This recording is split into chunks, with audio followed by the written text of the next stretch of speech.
12 ராசிகள்ல அதிக அளவு ஈர்ப்பும் வசீகர சக்தியும் கொண்ட கடகராசி. வணக்கங்க. எல்லாரும் எப்படி இருக்கீங்க? கடகராசினாவே கடமையை தவறாம செய்யக்கூடியவங்க. எப்பேற்பட்ட கஷ்ட காலத்திலையும் தன்னை நம்பி வந்தவங்களுக்கு கடமைப்பட்டவங்க. தன்னை நம்பி வந்துட்டாங்கப்பா, பரவாயில்ல, நான் செஞ்சு கொடுத்துக்கிறேன், என்கிட்ட இருக்கிறதையும் நான் கொடுத்துக்கிறேன், இப்படிதான் இருப்பாங்க. எந்த துறைகள்ல இவங்க இருந்தாலும் சரி, அதுல தன்னுடைய அதிகாரத்தையும் ஆளுமையுமே நிலைநிறுத்துவாங்க. ஆனா அன்பான பேச்சால, நிர்வாக திறனால எல்லாருமே தன்னுடைய முழு கட்டுப்பாட்டுக்குள்ள வச்சிருப்பாங்க. பொதுவாக கடகராசியை பொறுத்த வரைக்கும் எல்லார்கிட்டையுமே அன்பா இருப்பாங்க. எல்லாருக்குமே பிடிச்சவங்க மாதிரிதான் இருப்பாங்க. யார்கிட்டையுமே சுயநலமா இருக்க மாட்டாங்க. இதனாலவே எல்லாருக்குமே கடகத்தை பிடிக்கும். ஆனா கடகத்தை ஒரு கஷ்டம் வந்துச்சுன்னா ஒருத்தர் கூட இருக்க மாட்டாங்க. இதை கடகராசி மறுக்க முடியுமா? வீட்டுல இருந்து வெளியில வரைக்கும், அக்கம் பக்கத்துல இருந்து, கூட பிறந்தவங்கள்ல இருந்து, சொந்த பந்தங்கள்ல இருந்து எல்லாருமே அவங்களுடைய தேவைக்காக கடகத்துக்கு நிற்பாங்க. ஆனா கடகராசிக்குன்னு ஒரு தேவைன்னு திரும்பி பார்க்குறப்போ இல்ல தேடுறப்போ ஒரு ஜீவராசி கூட கண்ணில் படாது. கத்தனாலையும் கதர்னாலையும் கடகத்திற்கு கடகம் மட்டும்தான் துணை. இதை தாண்டி நம்முடைய அழுகிய கொட்டக்கூடிய இடம் எங்க இருக்கு? கடவுள் தான் துணை. ஸோ கடகராசியை பொறுத்த வரைக்கும் எவ்வளோ கஷ்டம் இருந்தாலும் பரவாயில்ல, அழுவாங்க. அடுத்த நிமிஷம் என்ன பண்ணணும், இதுல இருந்து வெளியே வரதுக்கான வழி என்ன அப்படிங்கிறத ஒரு மாதிரி திட்டமிட்டு செயல்படுத்துவாங்க. எந்த இடத்துல விழுந்தாங்களோ அந்த இடத்துல நிக்கணும். எந்த இடத்துல அசிங்கப்படுத்துறாங்க அந்த இடத்துல நான் பாராட்டுகளை வாங்கணும். எந்த இடத்துல நான் ஒதுக்குறாங்களோ அங்க எல்லாரும் என்கிட்ட ஓடி வந்து நிக்கணும். இது கடகத்துக்கு ஆறாத ஒரு வழி. சாதிக்கணுன்ற வெறி. இது உங்களால மாத்த முடியுமா? முடியாது. ஆனா எவ்வளவுதான் கோபதாபங்கள் இருந்தாலும் கடகம் அதை ஒரு நிமிஷம் கூட கடைபிடிக்க மாட்டாங்க. வைராக்கியம் இருக்குங்க, அதை என்னன்னைக்கு விட மாட்டாங்க.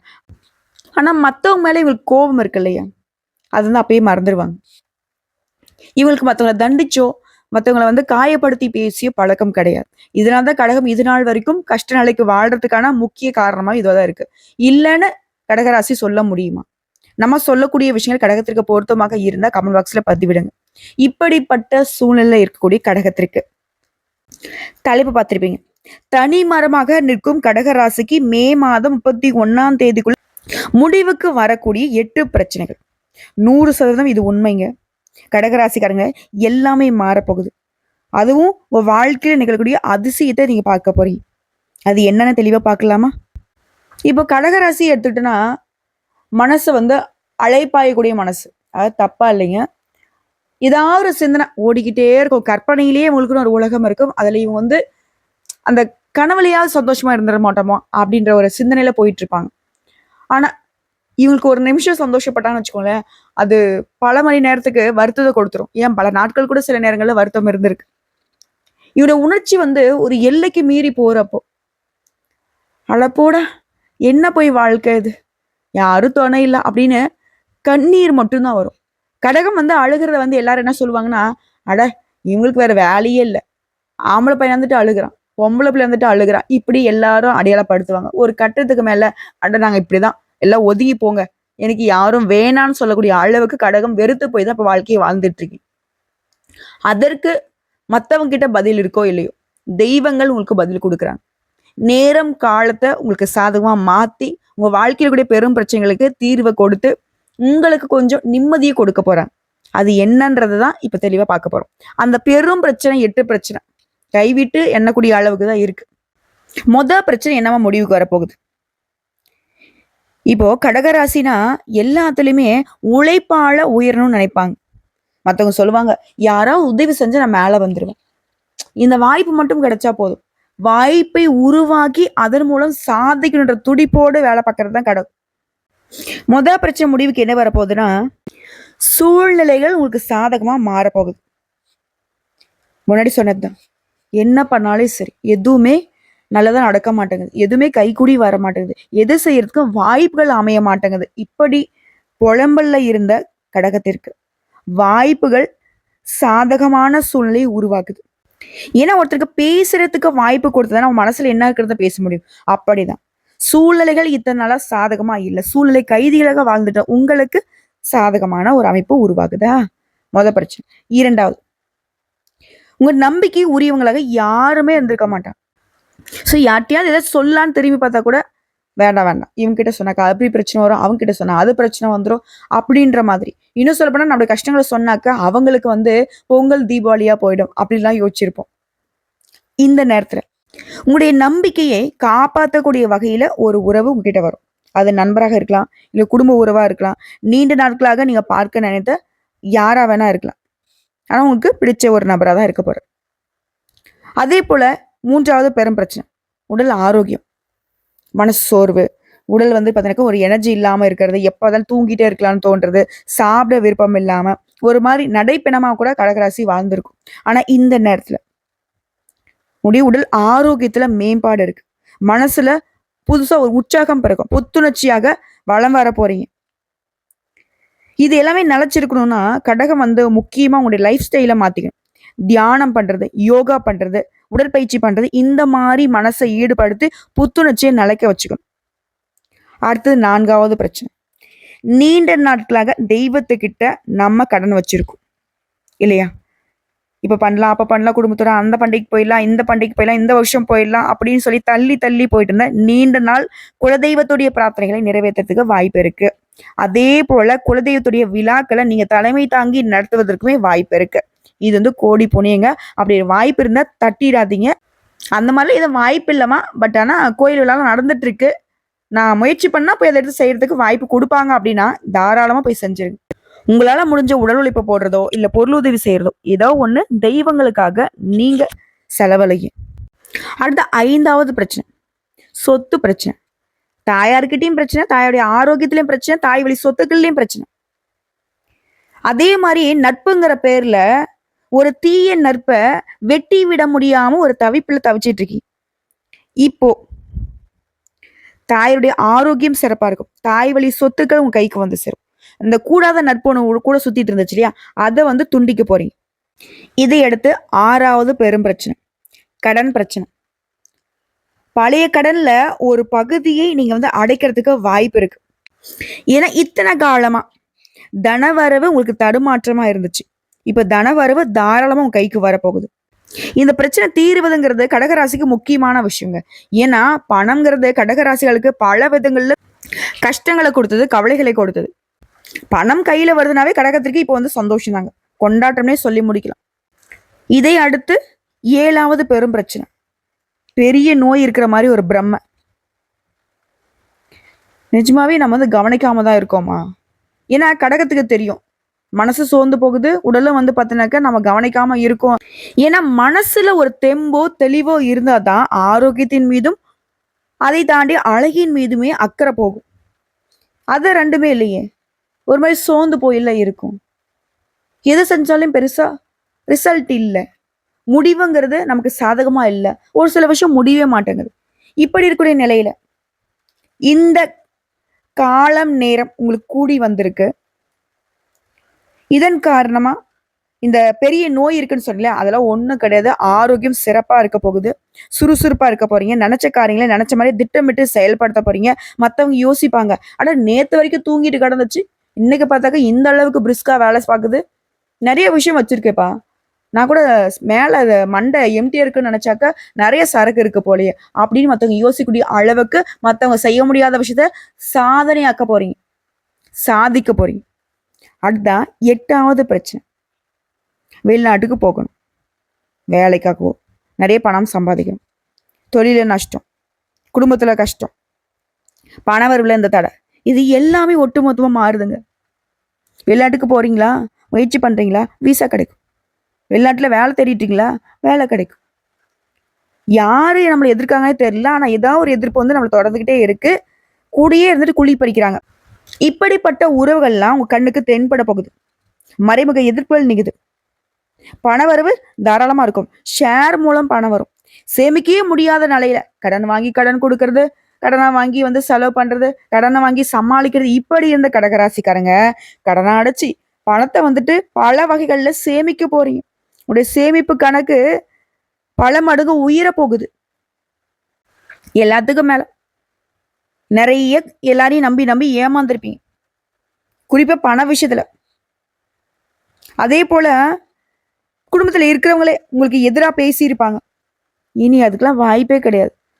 கடகம் வந்து இப்ப தெளிஞ்சாச்சு. ஆல்ரெடி பட்ட சூடு இருக்கு இல்லையா, நெருப்பு தொட்டா சுடுங்கிற மாதிரி பணத்தால பல வகைகள்ல நீங்க வந்து சூடு வாங்கியிருக்கீங்க. அது ஞாபகம் வரும் இல்லையா? பணத்த பார்க்கும்போதே ஞாபகம் வரும். யாராவது பணம் கேட்டு வந்தாலே நமக்கு ஞாபகம் வரும். ஐயா சாமி என்கிட்ட 10 பைசா கிடையாது, போயிட்டு வாங்க. அது யாரா வேணா இருக்கட்டும். ஒரு காலத்துல ஏமாந்து நின்னோம். நம்முடைய தேவைகளையே உதறி தள்ளி மத்தவங்களுடைய தேவைகளுக்காக நம்முடைய ஒட்டுமொத்த உழைப்புமே தூக்கி கொடுத்திருக்கோம். பல வருஷம் உழைப்ப தூக்கி கொடுத்திருப்போம். ஆனா அவங்க ஒரு சில நேரங்கள்ல அவங்களுடைய உண்மை முகத்தை காட்டுனதுனால இப்ப கடகராசி கொஞ்சம் உஷாரா இருக்கீங்க. திரும்பவும் அவங்க டிசைனா உங்களை ஏமாத்த நாடகம் ஆடிட்டு வருவாங்க. அதுக்கு இடம் கொடுக்காதீங்க. ஒதுங்கி நின்னுக்கோங்க. முடிஞ்சது முடிஞ்சுதான்ட்டு. சரிங்களா? சோ இதெல்லாம் நான் குறிப்பிட்டு இப்போ உங்களுக்கு மாற்றம் தரக்கூடிய 8 பிரச்சனையும் சொல்லியிருக்கேன். இப்ப இன்னும் ஒரு சில விஷயங்களை தெளிவா பார்க்கலாம். எல்லாத்துக்கும் மேல இந்த 8 பிரச்சனை எப்படிம்மா இப்ப திடீர்னு எனக்கு சரியாகுது சொல்றேங்க. மிதுன ராசியில உருவாகக்கூடிய திருகிரக யோகத்தினாலதான் உங்களுடைய வாழ்க்கையில மாற்றம் வருது. நேர்மறையான மாற்றங்கள், அற்புதமான வாய்ப்புகள் வாழ்க்கையில இனி கிடைக்க போகுது. திருகிரக யோகம்ங்கிறது அதிர்ஷ்டத்தை, வெற்றிய, சக்திய, சமுதாயத்துல அந்தஸ்தை கொடுக்குது.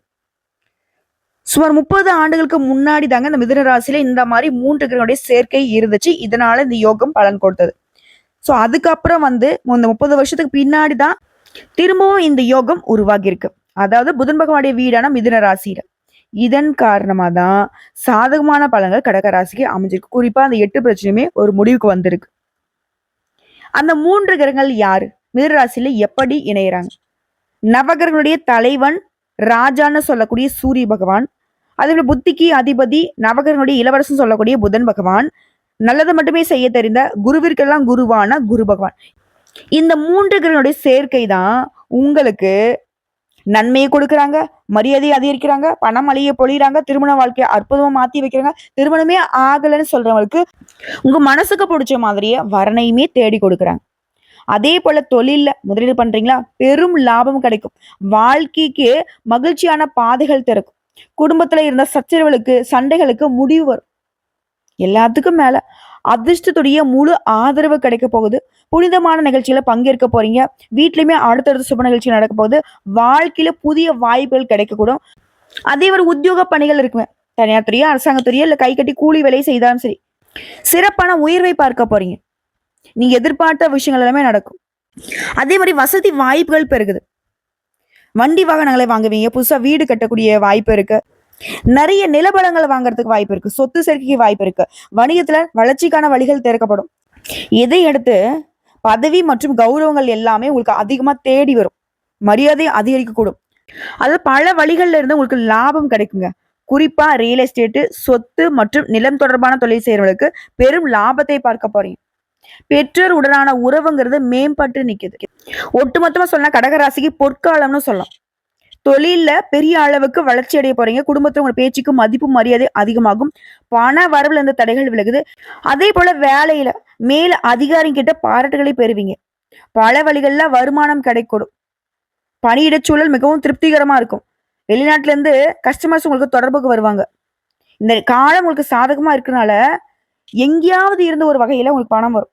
அரசு வேலை கிடைக்கும். அரசாங்க சம்பந்தப்பட்ட ஒப்பந்தங்கள் கிடைக்கும். தொழில வேலையில உங்க திறமையை வெளிப்படுத்துறதுக்கான வாய்ப்புகள் அமையும். உங்களுக்கான அங்கீகாரம் கிடைக்கும். எதிர்பார்த்த வெற்றியை பெறுவதற்கான வாய்ப்புகள் கிடைச்சிருக்கு. குறிப்பா சில காலமா கடகராசி வந்து பகல்ல தூங்குறது, சதா நேரமும் படுக்கை தான் சொர்க்கம்ன்ற மாதிரி இருந்திருப்பீங்க. ஆனா இனி அதுக்கு அப்படியே நேர்மாறா சோம்பேறித்தனத்தெல்லாம் தூர வச்சுட்டு சுறுசுறுப்பா செயல்பட போறீங்க. பகல் நேரத்தில் தூங்காம இருக்க போறீங்க. வேலையை மட்டுமே கண்ணு கருத்துமா செய்து வாழ்க்கையில ஜெயிச்சு காட்ட போறீங்க. அதை நினைவு வச்சுக்கோங்க. பொருளாதார நிலையில நல்ல உயர்வை பார்க்க போறீங்க. எதிர்பார்த்த பணம் கைக்கு வரும். எதிர்பாராத பணமே உங்க கைக்கு வந்து சேரப்போகுது.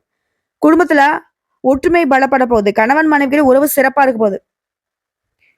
இந்த மாற்றம் எல்லாமே நினைச்சிருக்கணும்னு நினைச்சீங்கன்னா அனுதினமே அருகில் இருக்கக்கூடிய ஏதாவது ஒரு அம்மன் ஆலயத்துக்கு போயிட்டு வழிபாட செய்துட்டு அன்றாட வேலைகளை தொடங்க எல்லாமே உங்களுக்கு சாதகமா வரும். அதே நம்ம குறிப்பா அம்மனை வழிபாடு செய்ய சொல்றேன் அப்படின்னு கேட்டா, இப்போ நம்ம வீட்டை விட்டு வெளியே போறோம்னு வச்சுக்கோங்க, அம்மா கிட்ட சொல்லிட்டு போனா நமக்கு எந்த அளவுக்கு ஒரு பலமோ இல்ல ஏதாவது ஒரு கஷ்டகாலமாக இருந்தாலும் சரி அம்மா வந்து சமாளிச்சுப்பாங்க. நம்முடைய நல்லது கெட்டதை அவங்க பார்த்துப்பாங்க இல்லையா? அதே மாதிரிதான் கடகத்துடைய கஷ்டங்களையும் நஷ்டங்களையுமே அந்த அம்மன் பார்த்துப்பாங்க. ஸோ இப்போ வரைக்கும் பார்த்தது இந்த திரிகிரக யோகத்தினால தான் கடகராசிகளுக்கு ஒரு மாற்றம் வருது. திடீர் ஒரு மேஜிக் மாதிரி வாழ்க்கையில சில வாய்ப்புகள் தேடி வரும். திடீர்னு இந்த பிரச்சனை என்னுடைய வாழ்க்கையை முடிச்சிடும் நினைச்சது, அது இருந்த இடம் தெரியாம முடிஞ்சு போகும். அப்படிலாம் நீங்க பயந்துட்டு இருந்த விஷயங்கள்லாம் உங்களுக்கு பலன் கொடுக்கக்கூடிய அளவுக்கு சாதகமா முடிஞ்சு வரும். இப்ப இந்த பிரச்சனை முடியறது எப்படி நான் லிஸ்ட் போட்டு சொன்னனோ, அதே மாரி இந்த திருகிரக யோகத்தினால உங்களுக்கு நடக்கக்கூடிய நல்ல விஷயங்களுமே நான் வந்து லிஸ்ட் போட்ட மாரி சொல்றேன். முதல்ல, நீண்ட காலமாக நீங்க ஆசைப்பட்ட காரியங்கள் நிறைவேறும். மனசுக்கு நிம்மதி கிடைக்கும், மகிழ்ச்சி அதிகமாகும். அதே போல தொழில்ல மற்றும் பண வருமானத்துல பெரும் வளர்ச்சியை பார்க்க போறீங்க. சமுதாயத்துல மதிப்பு, மரியாதை உயரப் போகுது. புதிய முதலீடுகள்ல வெற்றிகரமான லாபத்தை பார்க்க போறீங்க. திரும்ப திரும்ப சொல்ற விஷயம் என்னன்னாக்கா, நிதி நிலையில நல்ல உயர்வு. தொழில்ல, வணிகத்துல வெற்றி கொடியை நாட்ட போறீங்க. அதிக லாபத்தை பார்க்க போறீங்க. உடல் ஆரோக்கியம் சிறப்பா இருப்பது. பொறுப்பு மற்றும் தலைமைத்துவம் உங்களுக்கு அதிகமா கிடைக்கும். பணப்புழக்கம் அதிகமாகும். புதிய வேலை தேடிட்டு இருக்கீங்களா? அதற்கான வேலை வாய்ப்புகள் உங்களுக்கு தேடிக்கிட்டு வரும். பதவி உயர்வு மற்றும் வளர்ச்சி பெற போறீங்க. சொத்துக்கள்ல, தொழில்ல முதலீடு பண்ணுவீங்க. ஆரோக்கியம் தாங்க இது எல்லாத்துக்கும் உங்களுக்கு உறுதுணையா இருக்க போகுது. ஸோ இது எல்லாமே உங்களுக்கு நிலைச்சு நிக்கணும்னா, நீங்க செய்ய வேண்டிய வழிபாடு. ஆஞ்சநேய பெருமானை அனுதினமும் வழிபாடு செய்யணும். குறிப்பா சனிக்கிழமைகள்ல ஆஞ்சநேய பெருமானுக்கு வெண்ணெய் சாற்றி, வெற்றிலை மாலை சாற்றி வழிபாடு செய்தனால மன வலிமை, உடல் வலிமை கூடும். நினைத்த காரியங்கள் கைகூடும். அதே போல வியாழக்கிழமைகள்ல குரு பகவானுக்கு மஞ்சள் வஸ்திரம் சாற்றி, மஞ்சள் கொண்ட கடலை நெய்வேத்தியமாக கொடுக்க மங்களகரமான விஷயங்கள் நடக்கும். திருமண தடைகள் விலகும். குழந்தை பாக்கியம் கிடைக்கும். தொழில் சிறக்கும். உத்தியோகம் சிறக்கும். பணம் பத்தின கவலைகள் குறைய ஆரம்பிக்கும். ஸோ இப்போ வரைக்கும் பார்த்த பலன்கள் எல்லாமே இந்த திருகிரக யுகத்தினால தான் கடகராசிகளுக்கு ஒரு மாற்றத்தை கொடுக்குதுங்கிறத தெளிவா தெரிஞ்சுக்கிட்டோம். சரிங்களா? அதே போல இந்த வரக்கூடிய வாய்ப்புகள் உங்களுக்கு தக்க வச்சுக்கணும்னாக்கா நீங்க செய்ய வேண்டிய பரிகாரம் மற்றும் வழிபாடையும் பார்த்துருக்கோம். கரெக்டா ஃபாலோ பண்ணிக்கோங்க. எல்லாத்துக்கும் மேல சொன்னா கடகத்திற்கு கடந்த கால கஷ்டங்கள் எல்லாமே கரைந்து போக போகுதுங்கிறது தான்.